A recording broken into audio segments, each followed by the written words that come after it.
ధర్మ సందేహాల్లో మరొక ప్రశ్న. మేము తిరుపతి వెళ్ళామండి, స్వామివారికి తలనీలాలు ఇచ్చుకున్నాం, అరసవెల్లి వెళ్ళాం, లేదా విజయవాడ వెళ్ళాం, లేదా సింహాచలం వెళ్ళాం.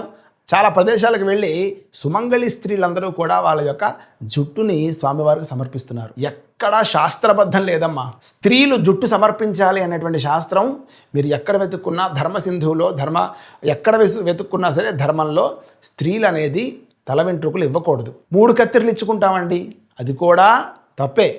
మీ యొక్క మనస్సుకి మీకు ఇబ్బంది కలుగుతుంది కాబట్టి సరే అని చెప్పడం తప్ప, స్త్రీలు తలనీలాలు ఇచ్చుకోవలసిన సమయం ఏదైనా ఉంది అంటే తన భర్త చనిపోయిన తర్వాత మాత్రమే స్త్రీకి తలనీలాలు ఇచ్చుకునేటువంటిది మన శాస్త్రం చెప్పింది, ధర్మశాస్త్రం.